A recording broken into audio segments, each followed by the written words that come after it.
Ukurannya bukan bapak tapi ibu. Pengumuman kalau pengen punya anak yang hebat, anak-anak kita membutuhkan 3 ibu dan cukup 1 bapak saja.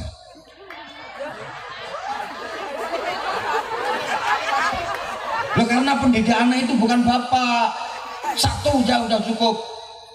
Kalau pengen anak-anaknya hebat, anak-anak kita membutuhkan 3 ibu dan cukup 1 bapak saja.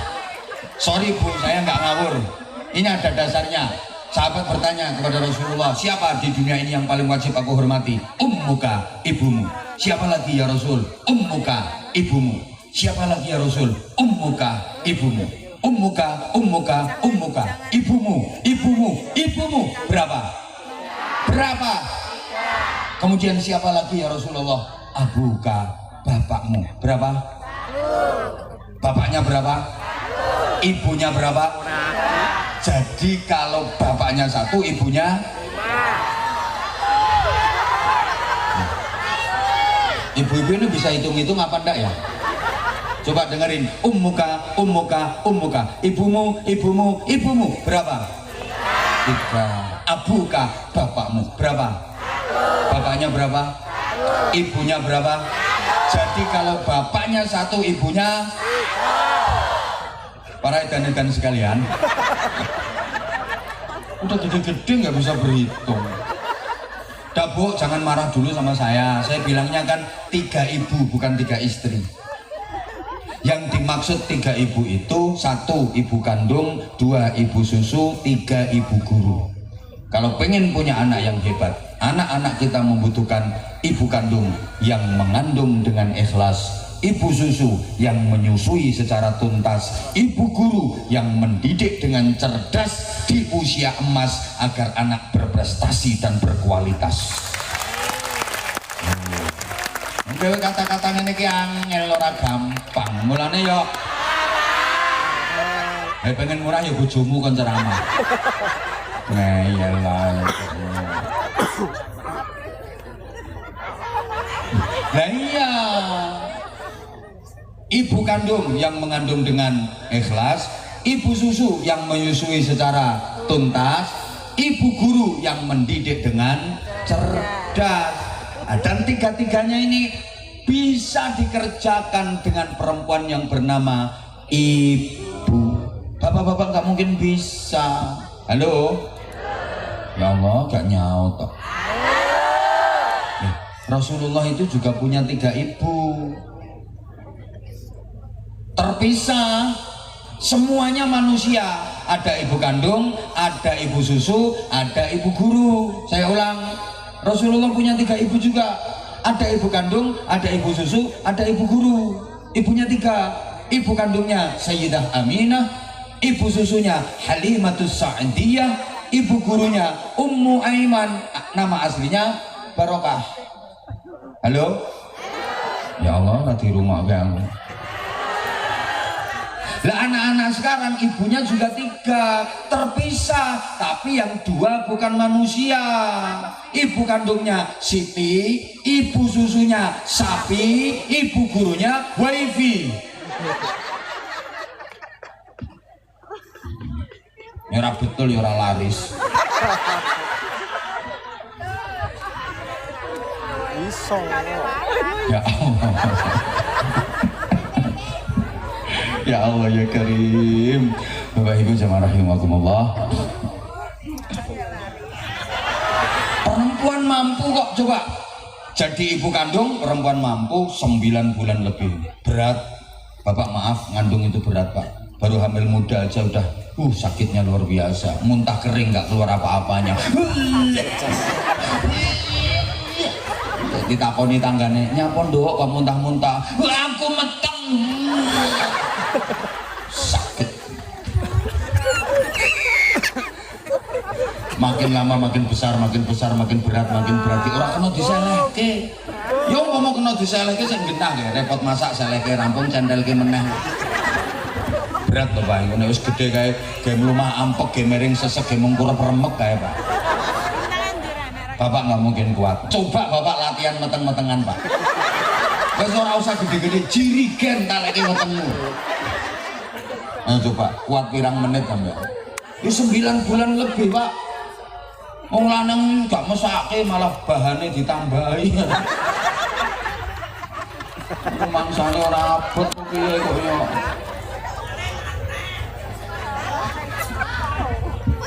Woi. Ibu susu yang menyusui secara tuntas perempuan mampu 2 tahun. Ya Allah, Bapak gak mungkin mampu soalnya orang metu.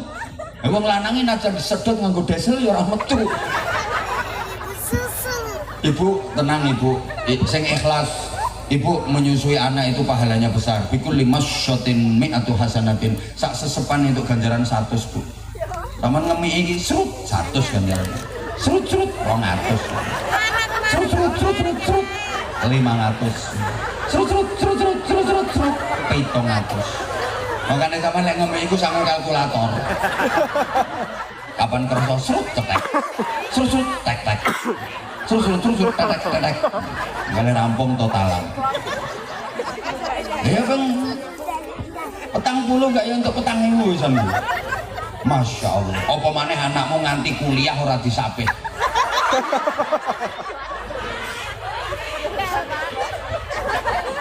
Astagfirullah. Ayo coba.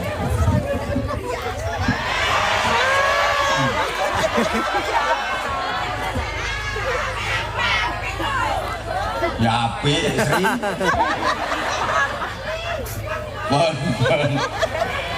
Terus ibu guru yang mendidik dengan cerdas. Dah setelah itu maaf. Dengerin tuh sayang. Karena orang tuanya mampu, anak digelontor dengan fasilitas tanpa batas, tidak dididik secara realitas.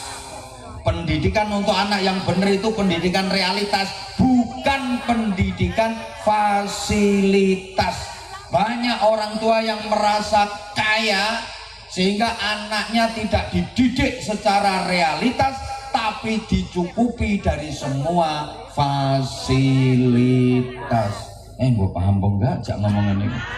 Dilanjut apa enggak ini? Enggak, saya enggak lama kok, paling 10 menit lagi udah. Habis itu ada bagi-bagi sarungnya enggak ini nanti? Ya udah enggak apa-apa, tolong perhatikan dulu sekarang. Allahumma sholli ala Muhammad. Bapak Ibu, yang saya maksud pendidikan realitas itu ya pendidikan nyata, pendidikan yang penuh dengan tempaan penderitaan. Pendidikan fasilitas itu pendidikan yang ngalem ke, ngenak ke. Maka saya kasih gambaran aja biar mudah dipahami. Halo. Pendidikan anak yang benar itu pendidikan ayam kampung, bukan pendidikan ayam broiler. Sekarang banyak orang tua yang memperlakukan anak itu seperti ayam broiler. Itu pendidikan fasilitas. Ayam broiler itu kan dididik dengan fasilitas. Maaf. Diimunisasi. Lu ngono, ayam broiler itu kan diproteksi, diisolasi, diimunisasi, rangsuman makan minum tinggal konsumsi. Ya lemu-lemu cepet gede, resik-resik nek non jero kandang.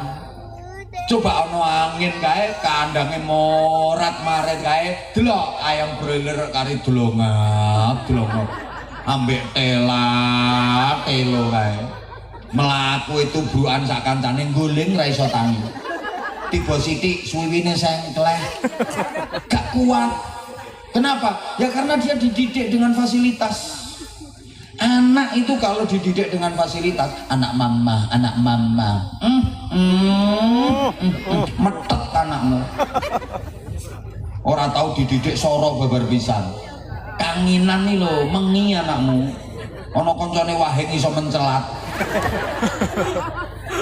Anak mama. Tukaran karo kancane dibelani anake, wong tua gendeng. Bener, itu nggak mendidik itu. Kayak ayam broiler anakmu kok dadine. Ya lemu ya gede, tapi delongap. Beda dengan ayam kampung, dididik secara realitas. Lihat, diumbar. Neng gak diumbar bebas. Kalau menjelang maghrib digoleki, dikandangke. Ayam kampung iki mbok tarung karo kancane ke jebret nganti bubrah geteh ra karo-karoan mendeles. Ayam kampung kok kodanan menter ning ratan tubruk sepeda ontel ya kejet sepeda liwat ayam kampung tangi cerekal diuber sepeda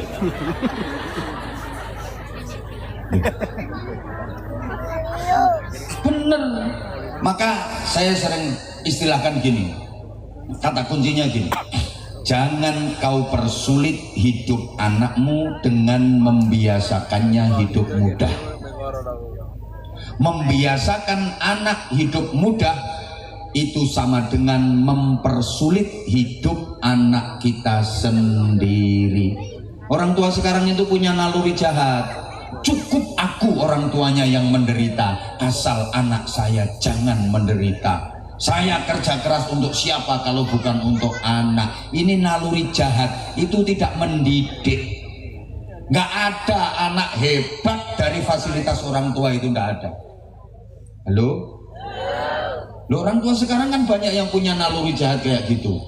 Cukup saya orang tuanya yang menderita, anak saya jangan sampai menderita, saya saja orang tuanya yang menderita. Wah, itu sama sekali nggak mendidik itu. Anak nggak bakal jadi hebat. Tolong perhatikan adik-adik, nggak ada anak hebat, nggak ada orang sukses yang sejak kecil digelontor dengan fasilitas tanpa batas. Orang-orang sukses, orang-orang hebat itu semuanya berangkat dari pendidikan realitas. Rata-rata mengalami masa kecil, masa remaja yang penuh dengan penderitaan. Allahumma sholli ala Muhammad. Saya ulang, tidak ada orang hebat dari didikan fasilitas, nggak ada ceritanya. Anak itu kalau semuanya difasilitasi sama orang tua, nggak mungkin bisa jadi anak hebat. Jangan berharap anak kita hebat, jangan berharap anak kita sukses kalau kita nggak mau mendidiknya dengan realitas. Gini ya, maaf banget nih, nggak usah nyontohkan orang lain. Saya ini dididik dengan realitas, betul-betul realitas. Maaf banget. Belasan tahun saya hidup di pesantren. Ya kayak pesantren sini. Satu kamar di sini berapa puluh anak. Nggak ada kasur, nggak ada bantal. Turunnya wis geletak-geletak. Nggak ada tikar. Tidur di emperan masjid, kodanan.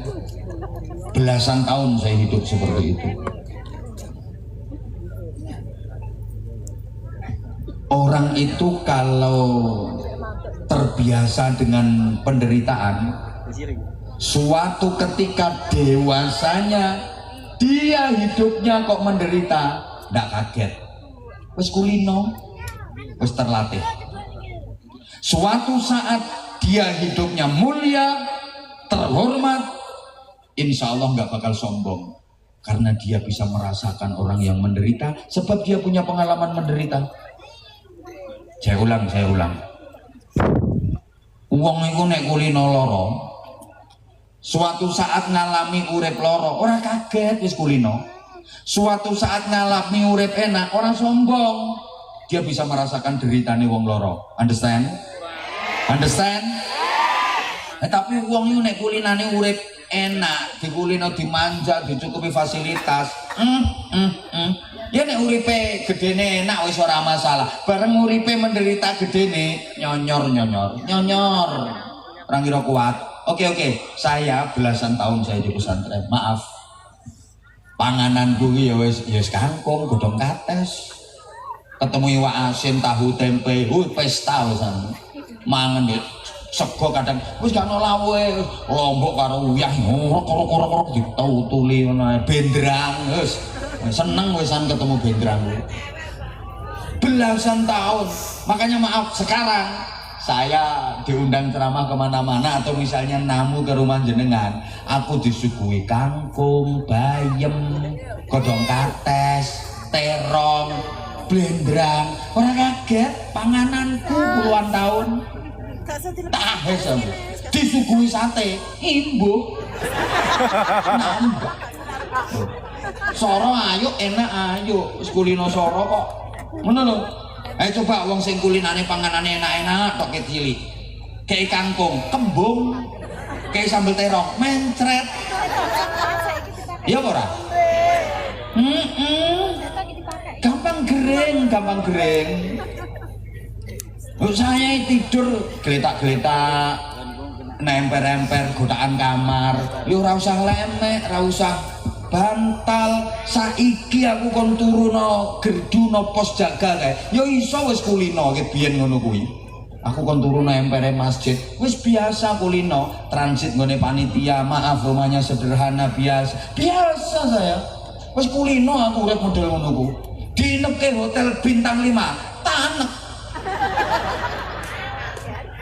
Oke. Lho kula niku saniki ngapunten-ngapunten. Kon numpak odong-odong, kon numpak apa ku jenenge Tosa. Ya biasa wis aku wis kulino urip soro.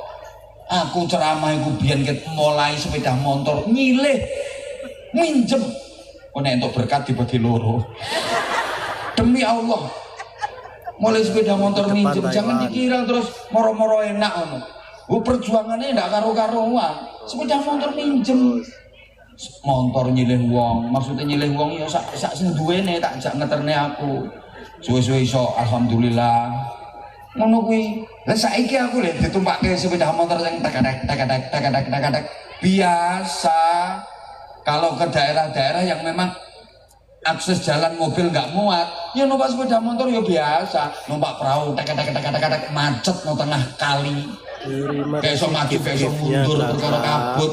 Biasa ditempa dengan penderitaan suwe ya. Ning pondok suwe ya belasan tahun ngono. Tumpake pesawat sing kelas bisnis apa first kelas kae yo ngorok turuku. Ayo coba wong sing biasa dididik mulai cilik enak terus remajane mesti jadi remaja sing loyo gak mungkin tangguh dhewe uripe. No. Dan itu juga saya terapkan untuk anak saya. Tahaddusan bin nikmah ya, saya biar nggak dibilang ngerasani orang lain. Anak saya kan baru 1 lulus SD tak pondok nih mondok. Nah dan saya pilihkan pondok amin. Kamarnya itu segini, itu isinya 60 apa 70 anak. Yang penting ada tempat untuk kitab dan baju. Jadi lemari ini salon ini bagiannya dibagi loro, separuh pakaian, separuh kitab. Tidurnya yang geletak-geletak sang genang-genai makan ya sang genang-genai. Emang saya pilihkan pondok yang seperti itu. Bukan berarti saya nggak bisa bayar ke pondok yang 1 kamar cuman diisi 2 anak ber AC full fasilitas. Insya Allah saya bisa, tapi saya nggak mau. Kenapa? Lewong bapak yang biyen soro kok anaknya pengen enak-enak, anakku ya balas dendam. Genah men. Bapak yang biyen soro kok anaknya kepenak genah men. Lah kalau kamu pengen sukses kamu harus mau soro. Sambat kan makame, Pak makam gak ono lawuhe. Ya rasakno kaya ngono kuwi. Gak ono rasane lek makem tahune tawar gak ono rasane ngene. Aduh saya ngantri macem-macem kaya ngene. Iku rasane. Bapakmu ki biyen yo ngono kuwi. Saiki awakmu njaluk enak, genah men. Soro kamu enaknya nanti ikhtiarmu sendiri. Kalau kamu pengen hebat, ngono.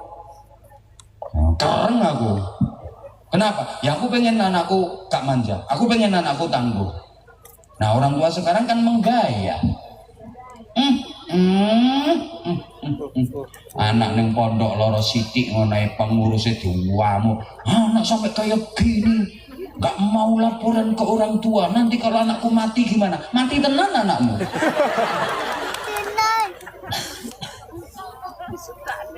Halo?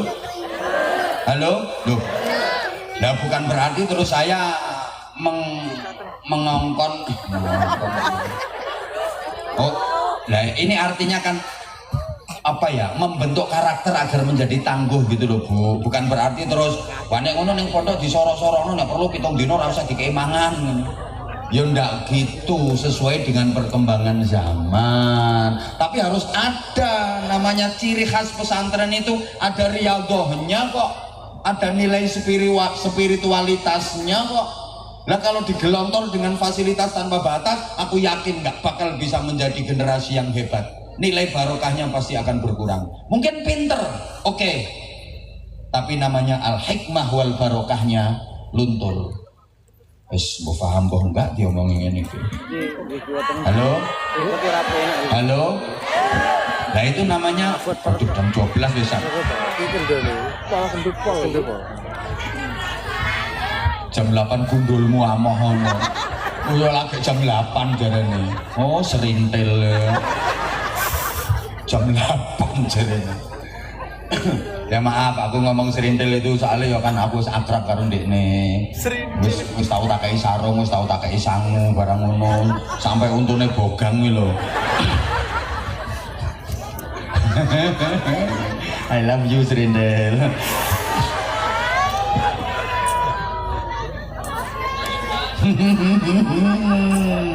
Ya Allah ya Karim, Masya Allah, Masya Allah.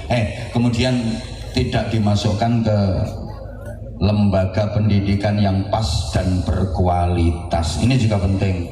Orang sekarang itu kadang ya gengsi. Kalau memilihkan pendidikan ke anak itu yang dipilihkan yang bonafit, yang berkelas, yang standar internasional. Tidak memperhatikan faktor akhlakul karimah, pembentukan karakter, iman dan takwa. Sorry, yang penting lembagane iki pokoknya terkenal, terus lembagane kuwi dianggap bonafit, lembagane kuwi bergengsi, lulusane teko kono dadi wong pinter-pinter, banyak yang dadi pejabat, laris berbondong-bondong, semua pengen memasukkan anaknya ke situ karena dianggap lulusan situ berhasil sukses semua, nggak memperhatikan moral, nggak memperhatikan iman dan takwa. Malah itu ada penyakit kronis di tengah masyarakat kita yang saya juga pengen membantu pengobatannya. Apa itu? Orang tua kita itu, orang tua itu kadang-kadang gini, kalau punya anak-anak pinter, hebat, berkualitas, berprestasi, peringkat apik, cerdas, sekolah kinang sekolah unggulan. Kalau anaknya biasa-biasa ya madrasah. Karena anaknya bodoh kayak nakal pisan, buang neng pesantren.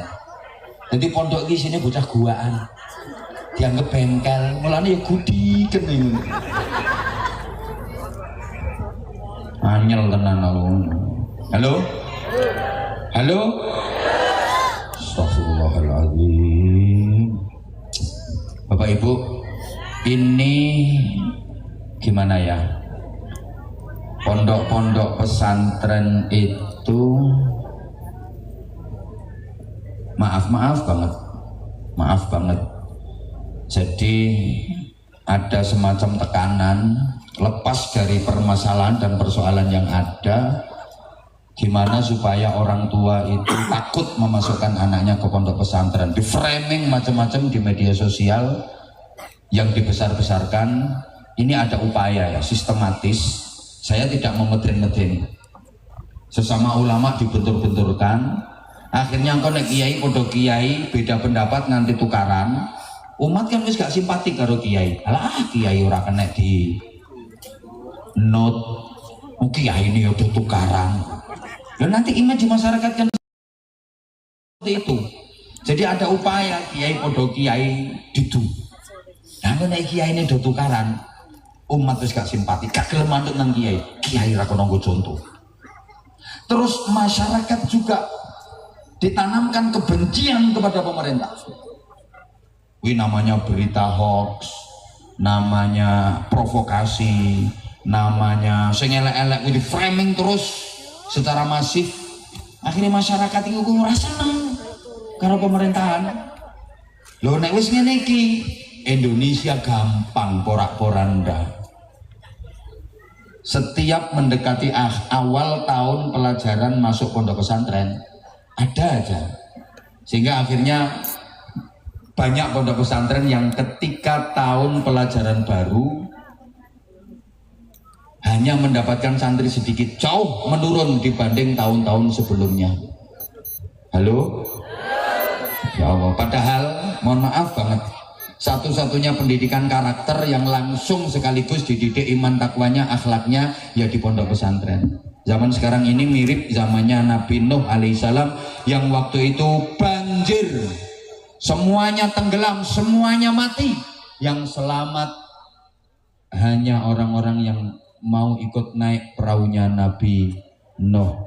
Sekarang banjir kemungkaran, banjir kedoliman, banjir kenakalan, mati akhlakul karimah, jiwa manusia. Yang hidup, yang selamat orang-orang yang mau ikut naik perahu, dan perahu penyelamat itu bernama pondok-pondok pesantren. Tapi jangan sembarangan pilih perahu. Perahunya harus kuat, perahunya harus tangguh, sehingga ketika ada gelombang, ketika ada badai tetap kuat dan bisa melaju. Nah, kalau perahunya tidak kuat, kena gelombang, dia akan tenggelam. Bahasa Inggrisnya the keleleb and the nubleb. Ya, artinya perahu yang kuat itu pondok-pondok pesantren yang benar-benar pondok pesantren yang punya sanad keilmuan nyambung ke hadratul Rasul Muhammad Shallallahu Alaihi Wasallam. Terus nahkodanya juga harus profesional, canggih dalam menahkodai perahu tadi. Perahu ini kuat tapi nahkodai ecek-ecek, yang goling perahunya sama saja. Maka yang didik dan mengasuh membina pesantren itu harus betul-betul ulama. Yang ulama warasatul anbiya, bukan kiai-kiaian, bukan kiai abal-abal, bukan ustadz abal-abal. Ngajine cetha, ning ndi ngajine, mondoke ning ndi. Sanad ilmunya jelas, guru-gurunya jelas. Halo? Nah, yang rame di medsos, yang rame di framing, aku yakin sanad keilmuannya nggak jelas, guru-gurunya nggak jelas. Ya bukan kiai. Kalau kiai nggak seperti itu. Mohon maaf banget, karena ini acaranya memang seperempat abad pondok pesantren Darul Falah. Mudah-mudahan ke depan makin syiar, makin maslahah manfaah, dan makin barokah. Dah jam 12 lewat, saya mohon maaf yang sebesar-besarnya.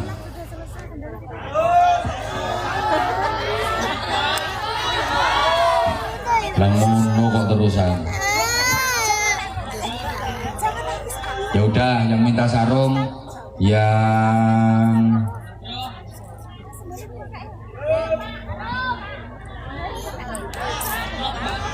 harusnya santri. Ada yang sudah hafal 30 juz?